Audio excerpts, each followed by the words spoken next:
What is going on, guys? Welcome back to the R tutorial series on Neural 9. In this video today, we're going to cover statistical functions. So let us get right into it.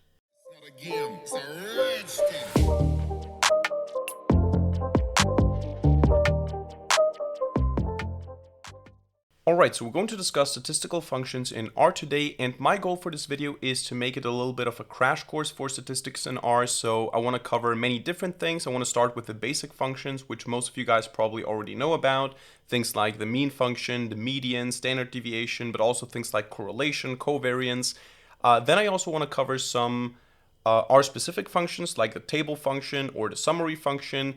I then want to move on to probability distributions. So how can we calculate the probability density? How can we calculate the cumulative probability density? How can we generate values based on a distribution?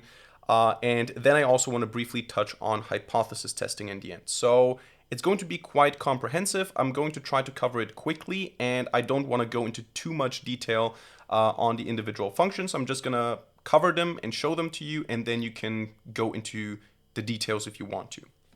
Now, one thing that I want to mention here that I think I didn't mention before is that you can look up the documentation or information about a function by typing question mark in function name. For example, if we take the mean function, I can just say question mark mean, and when I run this, I will get here in my help section the documentation for the mean function. So arithmetic mean, usage, mean, and then x. And x, as you can see here, is an R object, and we can use also vectors, lists, and so on.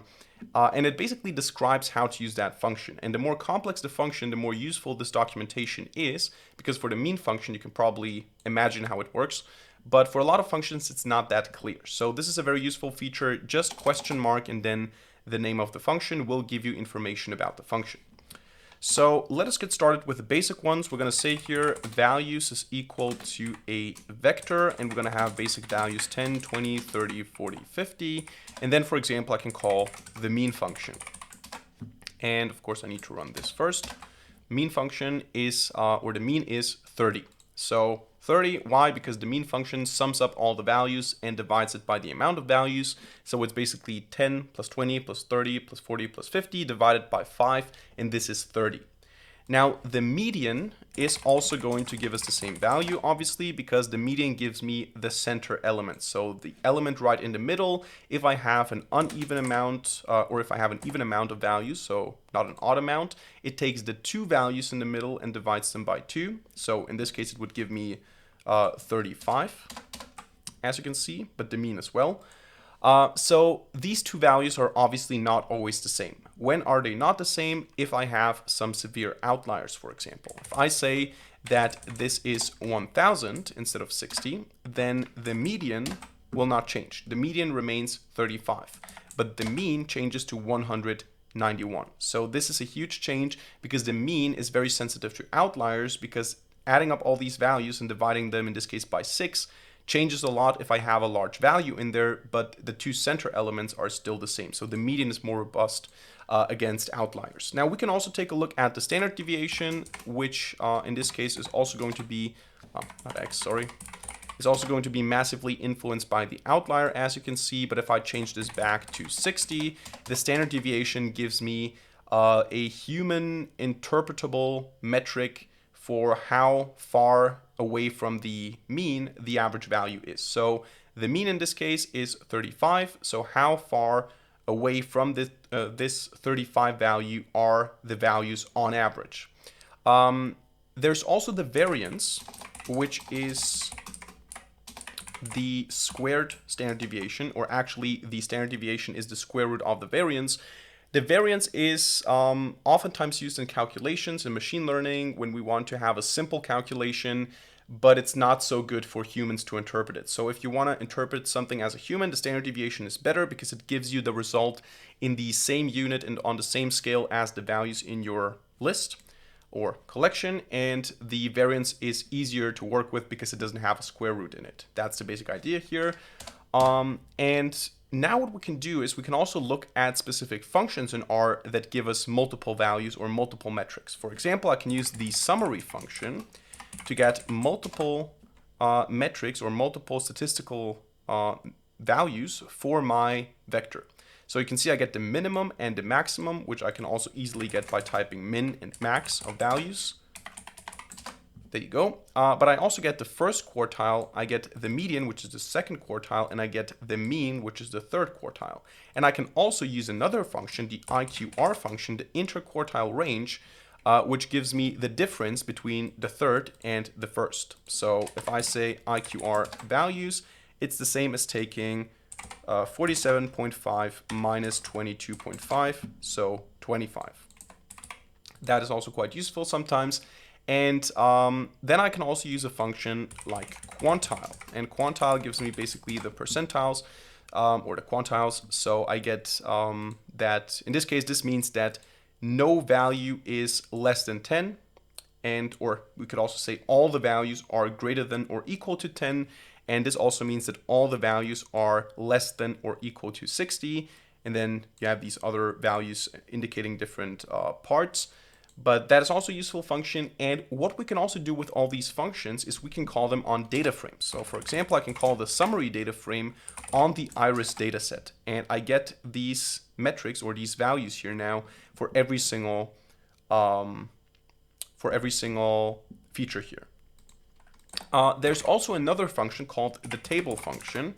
And this table function basically gives us the frequency. So if I call it on values, I will get a 1 for each value because no value appears more than once. But if I have, for example, 10, 20, 10 here, and I run the tables function, you can see I get 3 for 10, 2 for 20, and 1 for all the other ones. And this can be quite useful, for example, if I want to know the frequencies of certain values. Compared to Python, this could be like value counts. If I have iris species, for example, so I get a certain, I get the species variable or the species feature, the target variable from the iris dataset. I can see that all the 3 classes occur exactly 50 times. So this is a nice use case for this.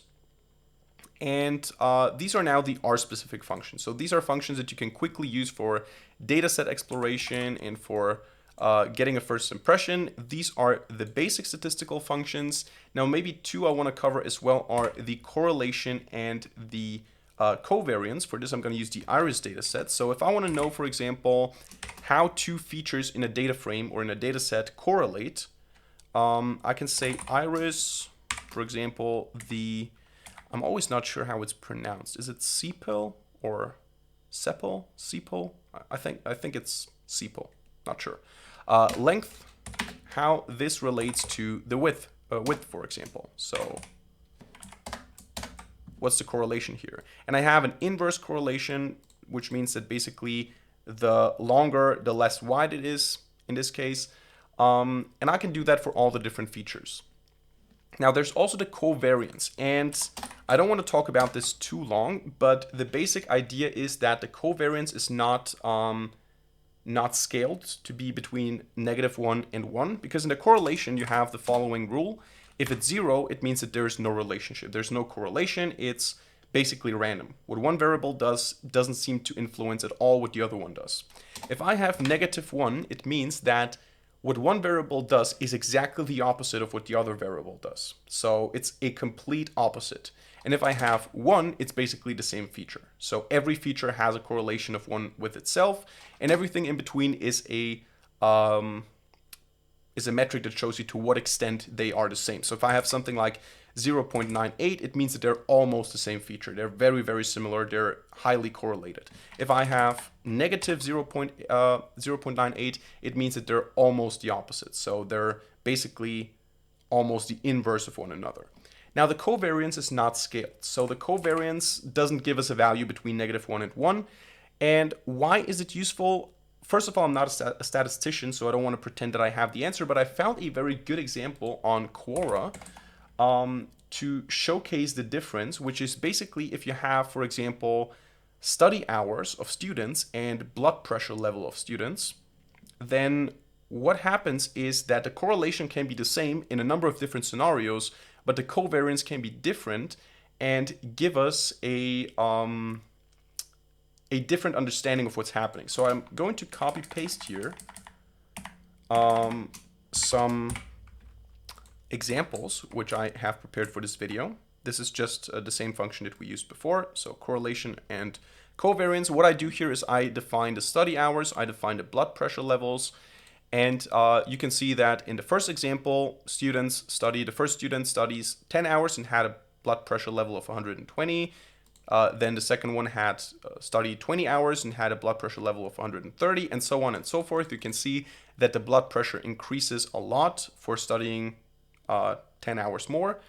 And for this, I can get a certain correlation and a certain covariance. So if I run this, you can see I get a correlation of 1. It's basically the same. It's not the same feature. This was not correct what I said before. It's not the same feature, but it's the same movement. So plus 10, plus 10. It's always the same movement.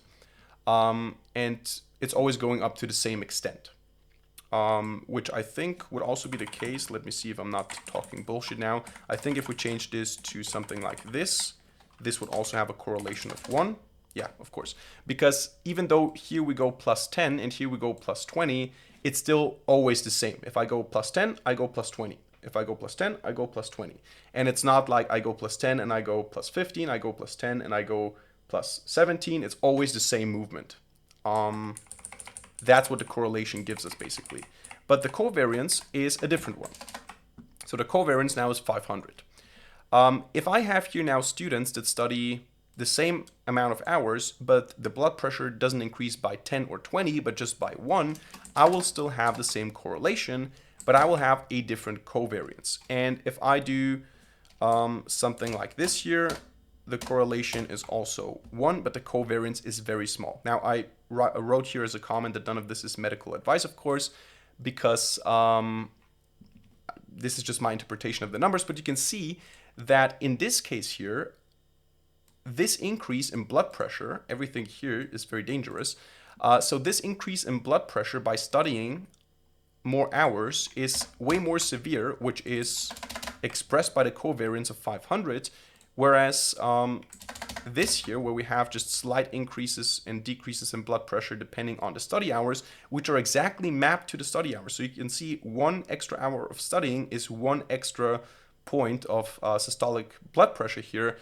The correlation doesn't tell us the difference. It just tells us that they move the same. But the covariance also has sort of the magnitude in it. I hope this was somewhat an explanation that you can intuitively understand. I'm not a statistician, so I don't think that I gave the perfect explanation here, but that is just so you understand why covariance could even be interesting in the slightest way.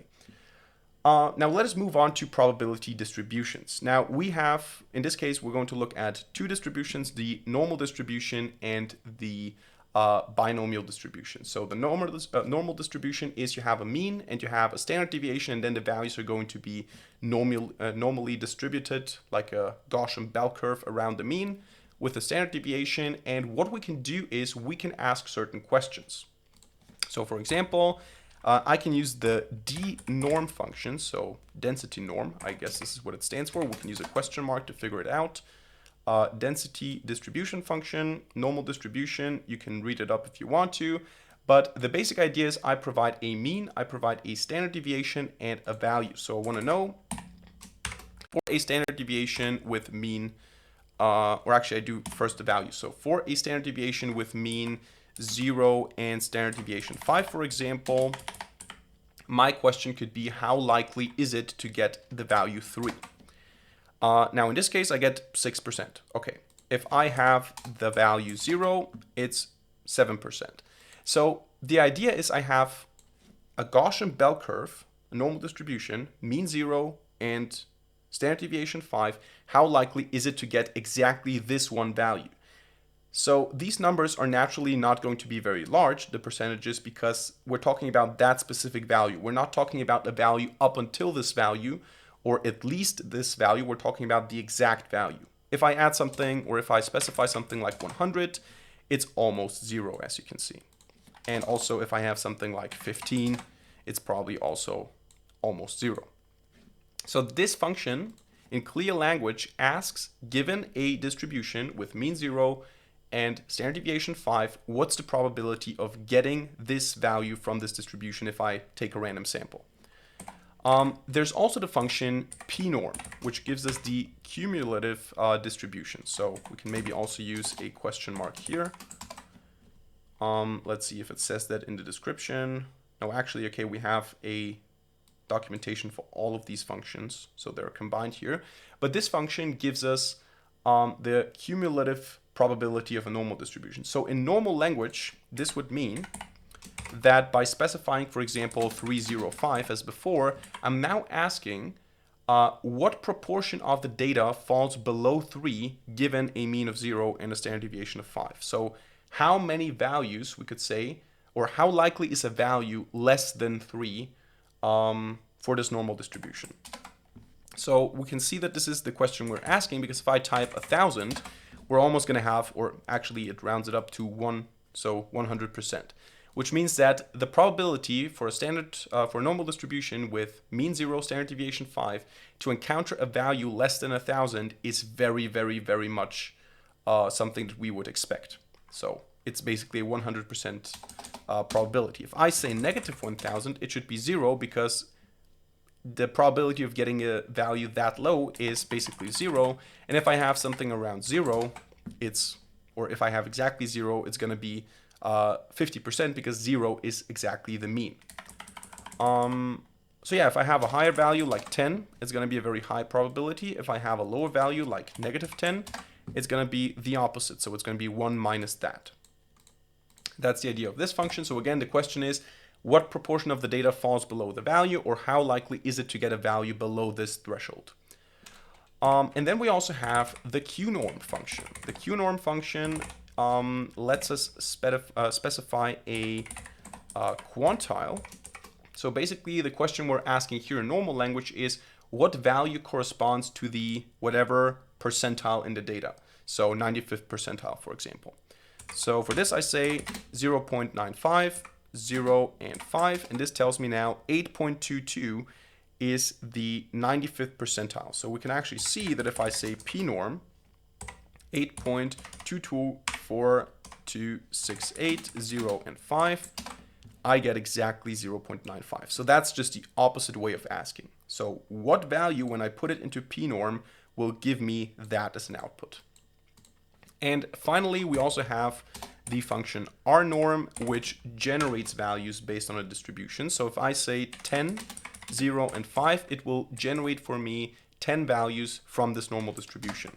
So they're going to be random, but they're all values produced by the normal distribution with mean 0 and standard deviation 5. And I can also go and generate 1,000. And then we can actually see if the mean is in fact 0 or close to 0. You can see it's negative 0.16. So of course 1,000 values are not going to guarantee us the mean of 0. We can also do the same thing.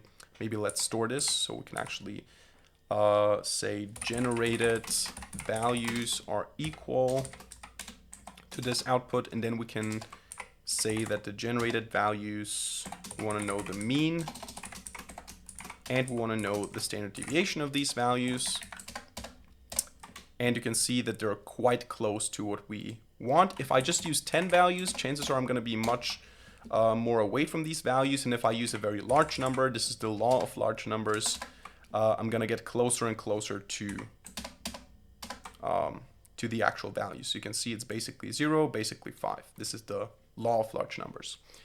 Now the same can be done for binomial distributions. The idea here is if I use the binom function, what I say is if I say x is 10, and if I say the size is 100, and if I say the probability is 0.1, so 10%, what I'm asking here is how likely is it to get exactly 10 successes when I do 100 tries and the probability is 10%.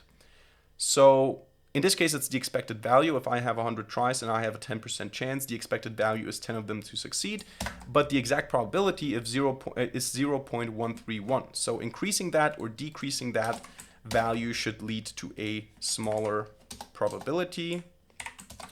As you can see, actually, I didn't want to do that. I wanted to do 9. There you go. So 10 is actually the optimal value here. And this is just saying there is an event, and this event has a 10% chance of happening. when I do something. So I do something, and then an event can occur, or the result can be something with a 10% chance. How likely is it that when I do that 100 times, I'm going to get 10 of these outcomes? Now, if I say 100, it's going to be very small. So when I do, let's say, coin flips, and I say it's going to be head, and this would be actually a 50% chance.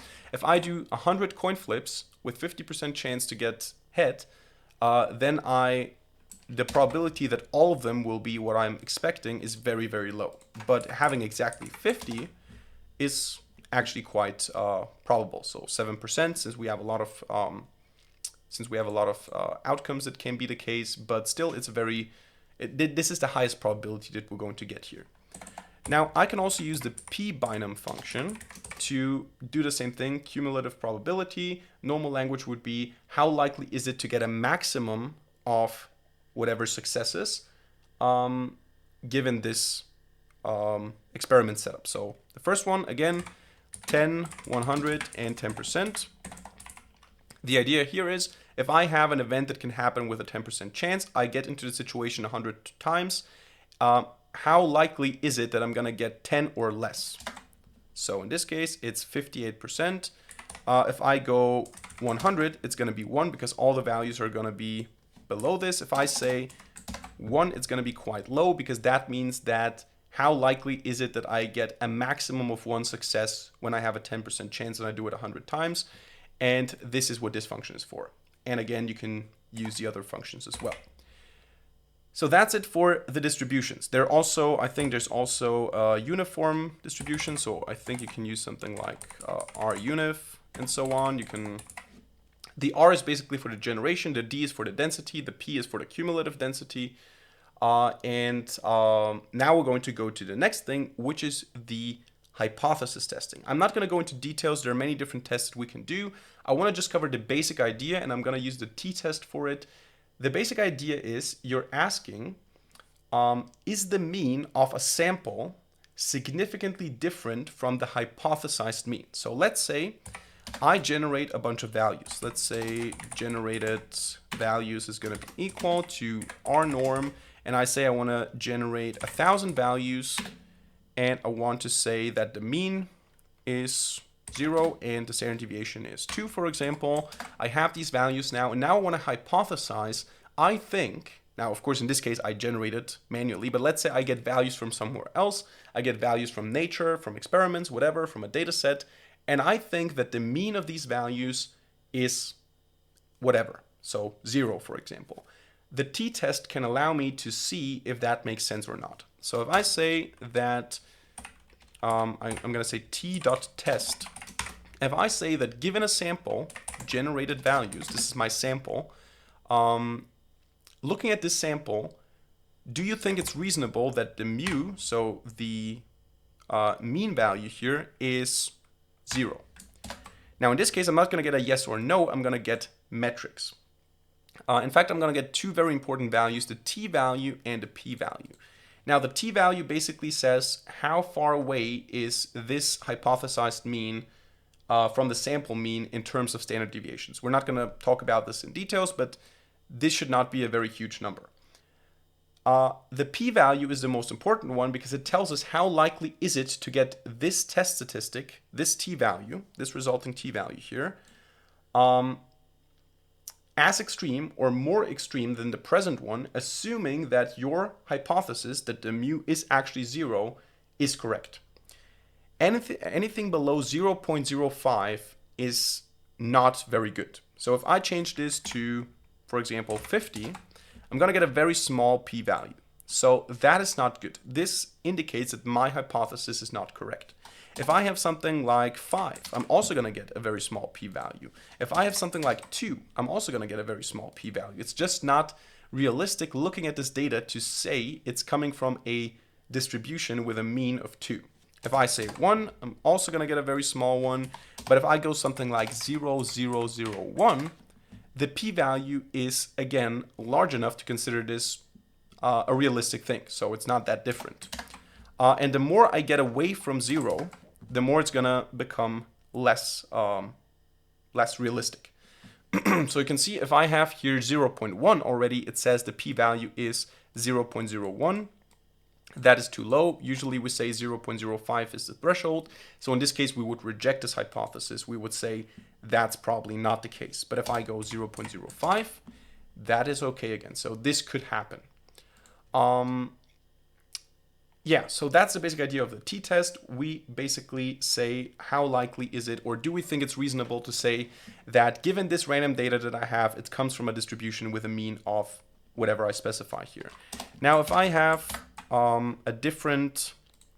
if I have less data, this could of course happen. So if I have just 100 values that I generate, then of course having a mean of 0.1 is probably also more likely. Actually, it could actually be the case here that the mean of my generated values, the mean of my generated values is obviously 0.29. So the problem is that the best value I can pass here is exactly the mean of the sample, which is of course not the mean of the distribution, but here the p-value is 1, because if I say how likely is it that the sample with this mean comes from a distribution with this mean, then of course the p-value is going to be 1, because it says, yeah, that's very likely because that's exactly the same mean that I see in the data. But of course the real mean, quote unquote, here is 0. So let's see if 0 would be even reasonable. Yeah, we would not reject it. It would have a p-value of 0.18, which is enough to not reject it. But if I say it's something like 2, it will be rejected because that's just too far away. So that's the basic idea of hypothesis testing. So that's it for today's video. I hope you enjoyed it and hope you learned something. If so, let me know by hitting the like button and leaving a comment in the comment section down below. And of course, don't forget to subscribe to this channel and hit the notification bell to not miss a single future video for free. Other than that, thank you much for watching. See you in the next video and bye.